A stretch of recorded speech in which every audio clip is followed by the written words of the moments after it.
94Rocks, Jay-Z here. I got Nixon from Framing Hanley. And we were just chatting.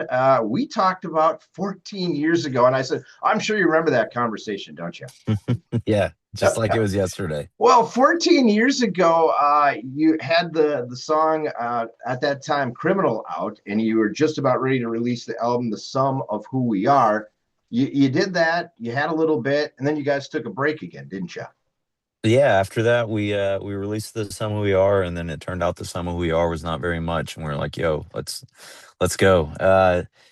Yeah, I was just beat down at that point in my career, man, and I'm not sure if I showed it in that interview, but I've said a lot since then, but that rock and roll broke my heart at that age, and we're here now, 12 years later, completely reinvigorated and re-energized. You know, producing the best material. I think it's fair to say that you've ever heard from our band, and yeah, I'm fired up again. That's good. And good. It's good. You had that little break, you came back, you did a little bit, and then COVID happens, and that kind of messed up everything, I'm guessing. Yeah, you spend 3 years working on your comeback album, if you will, and then a once in a lifetime pandemic happens like 4 days after you finally drop the album. That'll take the wind out of your sails a little bit. And now we've got this. We're talking about dropping this album this summer. We haven't really released the date formally yet, but and then we've got all this talk of hantavirus or whatever going around. I'm like, not again, not again. Hopefully not, but you never know, I guess, right?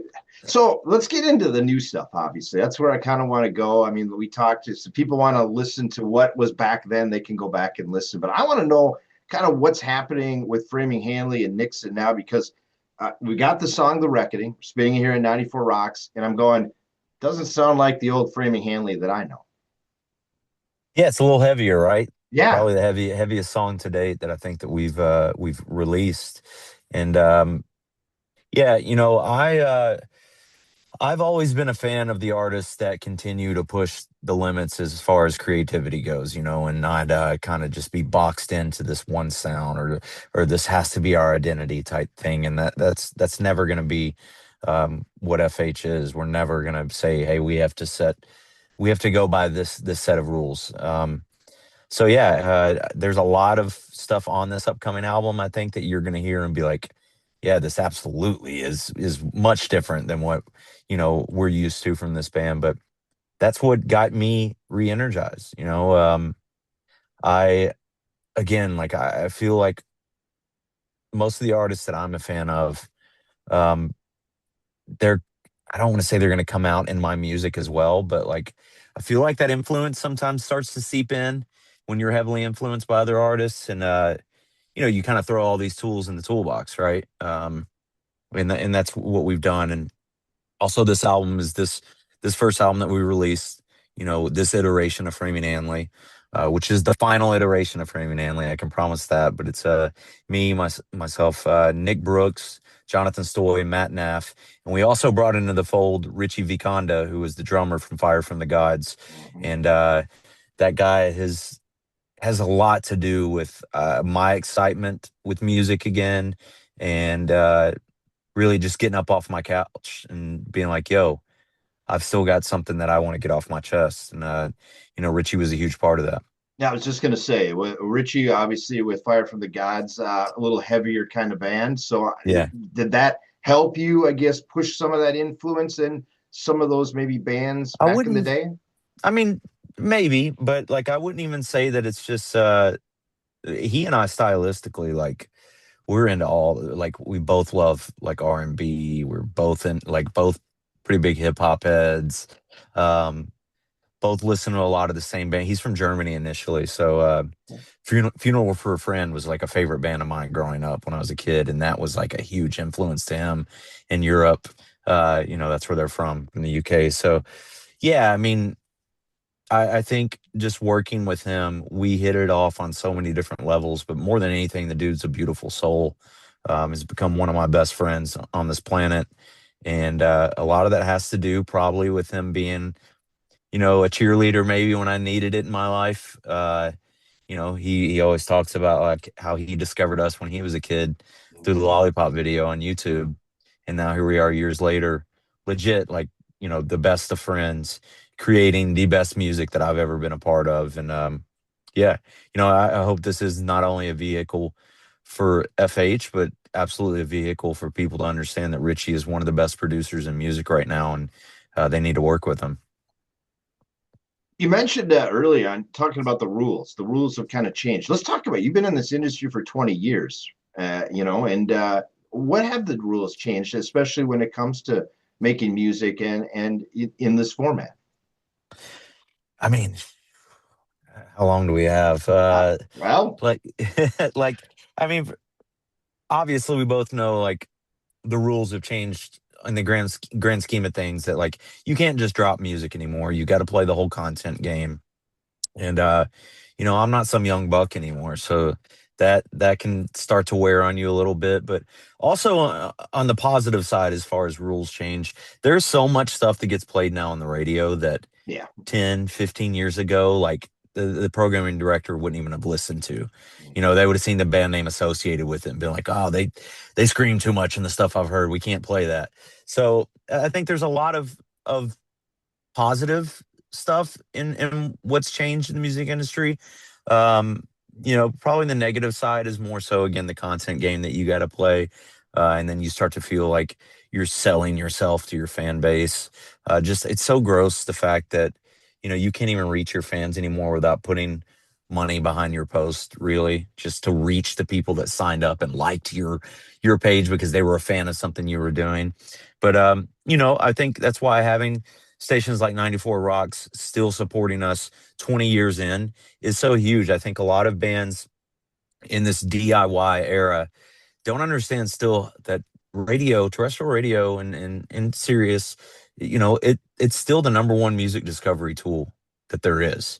You got your offices, you got your factories, you got all these places that are playing their local rock station, and then you got people getting out their phone and Shazamming, wait, what was that song? And then they go and add your stuff on Spotify. Then they go add your stuff on Apple Music. So, it's not lost on me how much it means so much. And I hope you understand that Yeah. I'm very appreciative of the fact that we have stations like 94 Rocks still pumping Framing Hanley. And yeah, this is a song that I felt like was the perfect, like, hey, let's go back to radio with this song. Like, let's, there's a lot of heavy stuff now on radio, at rock radio, which makes me very, very happy. And I wanted this to kind of have a shot to play with the big boys. Well, I first of all, thanks for the compliments. Second of all, I love the heavy side of things, just in Thank you, man. general on radio. Now, I'm Yeah, glad that we finally came that way. We've been kind of heavy since day one, at least here on 94 Rocks. But the masses are coming finally. Let's put it that way. How's that, absolutely. right? The one thing though I'm curious about though with the heavy side of things, and then also the content, and that is we're getting into this thing, and obviously I'm older, you're getting older, the AI world, and I just don't know how to handle this as a programmer, and I'm just really curious how you as a musician, as an artist, are going to handle it. It's frightening. To be blunt, it's frightening, Yeah. because I'm a big believer in you know the music that we create is truly like a form of therapy for me. So there are no shortcuts. There is no cheating because at the end of the day, it's like I'm pouring my heart out onto some paper. If I wasn't doing that, I wouldn't be playing music anymore, and that's why I walked away. When we did walk away, is because I felt like we were in some rat race, just trying to make this next number one single. And it got to a point where I got back to music because it was truly how I dealt with my stuff. And now you have these people that have messed around with AI apps like Suno for 2 weeks, and they're just creating songs that sound massive, that sound like your number one hits at radio. And at the end of the day, the frightening part about it is, if we're being honest, people don't. The majority of people don't care. Like I've heard the oh, but there's still people still want to hear the heart and soul, and like that sounds so nice on a Hallmark card, but like at the end of the day, they just want to hear something that's catchy, And sure, if they have a connection with an artist, I think they're always going to remain there. I'm not saying that all fans of music are just a bunch of idiots, obviously, but like if there's something coming, if you've got Coca-Cola coming out of your faucet at your sink, you're not going to go to the store and buy Pepsi, no matter how much you love Pepsi. And I think we're reaching this uncharted territory where and then what's even grosser, man, is you have these artists like Diplo and Timbaland that are Diplo did an interview where he's like he straight up said he's like I can have the best voice that I need on my song from AI. And it's like what a POS. Like you got your bag, so now you're okay with just saying, "Hey, this art form means nothing to anyone anymore." But like that really does open your eyes that you know, I don't have all the answers, and maybe it's not as doom and gloom as I feel, but I also don't think it's as that there's as much safety baked in as a lot of artists are trying to say, just because of the connection and all that. Like, again, at the end of the day, man, if it sounds good, people are going to gravitate to it, and like the scariest part is you have your DSPs and everything like Spotify, like really catering to that now. If you look at the Yeah. number of AI artists, it went from like I don't these aren't the exact numbers, but it literally was a range like this where, 3 years ago, it was like there were like, 1,500 to 2,000 AI artists uploaded to Spotify. And then the following year, it was like a million. So it's Wow. again, like those aren't the exact numbers, but it's like Right. an insane, like, wow Yep. type difference. And yeah, I just, especially as a father and knowing this new generation of children and that haven't even had the chance to fall in love with music and what it's like creating music and that feeling that you get. Like it really depresses me, man, the more I talk about it. Sorry, buddy. I didn't mean to bring it up, but No, I it mean is. it's the reality. It's the It reality of is. the world we live in. I'm way more in the doom and gloom with AI category. I think, not just music. I think on the whole, we've lived throughout various revolutionary periods in history, where, you know, I think as a society, though, now we're probably to the point where, there's so much greed in this world that I don't think we would use AI to the positivity, like we would use it for all the, hey, sure, yeah, it'll eliminate the workforce. So now this product should be free or cheaper because it's easier to make. But instead, those people at the top making the choices are going to be like, no, we're charging a premium now because I control this with my. So we'll see, man. I again, not to not to go down that rabbit hole, but yeah, it's a frightening time to be alive. It is. Yeah. Well, some artists have even said, music now might have to have a label like organic music, AI music, and to like even brought to us as, people that spin stuff on the radio. We need to There, know. sh- there should absolutely be some set of parameters for that. Um, and do we do that? I don't know. Is it too late already? I don't know. I think as a whole with AI, is it too late already? You have your people that were at the forefront of AI that stepped away, within the last year or two because they said we didn't put anything in place to prevent super intelligence, and we're here now. Yeah. So I would like to think that we could set some type of guidelines, but I'm not holding my breath either. Well, the one thing is, I think you just played a show, didn't you? Did you play at Welcome to Rockville this Yeah, past yeah, weekend? So we know that you were real. I don't think you were a hologram at that time, right? yeah. Which, could happen too. But as of now, when people go to a show, at least they're seeing a real person, I believe, right? Yeah, if I was AI, this mustache would look a lot better. But no, we had a good time at Rockville. Anytime Danny Wimmer presents, whenever they have us out to do one of their festivals, it's a very good time. I think Danny's the GOAT when it comes to putting on these festivals, and the results speak for themselves. Our last show as a full band was last year at his festival in Columbus, Ohio, Sonic Temple, and then a year later we're playing Welcome to Rockville in Daytona Beach, and yeah, we found out quickly, 15 minutes into our set that it had been a whole year since we had played a rock show. I was feeling it, but it was a good time, and we're geared up, or we're fired up to get back on the road and play some more shows coming up. What was the reaction of the audience with the song "The Reckoning"? And did you get some other new stuff at all played? Yeah, so it went over very well. We had a pretty short set, so that was Yep. the only that and "Mean It" were the only two new songs that we played. But yeah, it went over well. I'm excited about when we start playing shows again this summer. It will be majority of this new album, so I'm very fired up about that. All right, I'm going to get into the dirt. Let's talk about really quick on the album. What can we spill to the public right now about the album? Do we have a title? Can we say that? Do we have a release date? You said no, but sometime of the year. What are we looking at? Yeah, so I mean, I can spill all this. I play by no rules, right? The album Exactly. will be called "Peace in the Void," and it will come out right now. The date that we are targeting, and it looks like we're on track, is July 31st. So, who knows? We might announce that on social media before this airs. We might not announce it until July 30th. But yeah, and just expect a very diversified album. I don't like listening to albums that sound the same from track to track, and no one is going to listen to this album and say that this sounds the same from track to track. So give me the meaning and the reason for the name of the album. It's a lyric in one of our songs called "Sweet Tooth," which is actually we already dropped that as a single last year. You can go check that out. It's a very when I say that this album doesn't sound the same song to song, that's like a very like 80s goth pop sounding song. Hmm, Like Depeche Mode, The Cure, my those influences came out in that.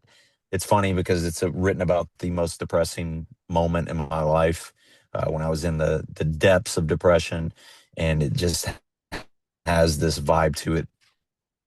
It gotcha. has this vibe to it that did I lose you? No, you're still here. Okay, yeah, it's got this vibe to it that you just got to nod your head and dance to it. So the dichotomy there is hilarious to me. But yeah, it's a lyric from that song. Yeah, I don't want to get too deep, but obviously depression is a huge thing and it's not talked about a lot. I know there's been more that's come out about it, but you know, I'm assuming that the music that you write has definitely helped get you through this. That's why I'm back. When we walked away in 2015, again, like I said, because of the business side of things, I lost a part of me and didn't know how to deal with all that. And, I fell back into the booze, and booze is a depressant. So it's like I was really in the depths of it all, and felt like I was truly being pulled under. And I rediscovered, my the way to deal with it was through writing. And that's always been the way that I dealt with it. And when I stopped doing that, I was like, I didn't realize, like, oh, that's what I need to just put pen to paper and get it out, and then create art from there. And that's helped. But yeah, man, I mean, anytime anyone comes up to us and is like, your songs help me get through so much, it's beyond humbling, because I didn't start this for anyone else but me, selfishly. But like, I started this to deal with my stuff, and I know those artists that helped me through the lowest of lows in my life. So it's like when somebody tells me we've done that for them, it's beyond humbling. That's awesome. You mentioned touring. So and if you're dropping an album in the middle of summer, does that mean a fall tour? We'll see. We're still trying to line that all up. I also am in the corporate world outside of music now, and so are a couple of my bandmates, and we all have 3,000 children, it seems like. So that makes it difficult to find time when you can all get on in a bus and hit the road together. But yeah, we'll for sure be playing at the very least like a handful of shows this summer. We're trying to figure all that out. But yeah, if we can come up there near you guys, it would be a good time. I can promise that. That'd be awesome. All right, two quick questions, and we'll let you go here, Nixon. Once again, thanks so much for the time. First of all, what's the one most memorable moment in your career so far? I mean, I'm sure there's lots, but what really stands out? Ooh, that is difficult. I Yeah. think that immediately I go back to a tweet from a festival that we played back in like 2011, 2012, where I pissed next to Dave Grohl in the backstage bathrooms. And I didn't realize it until I finished up and I go to the sink to wash my hands, and it's Dave Grohl standing there. So yeah, that's a good one that sticks out. Um, and honestly, just anytime I look out in the crowd and I see people singing,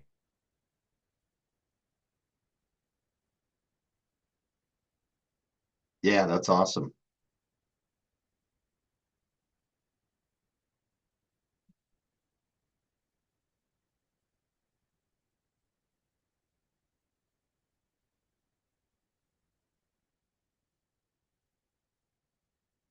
Looks like we're having a little video issues with Nixon, but once again, we are looking forward to that new album coming out in July. And once again, thanks so much for the time.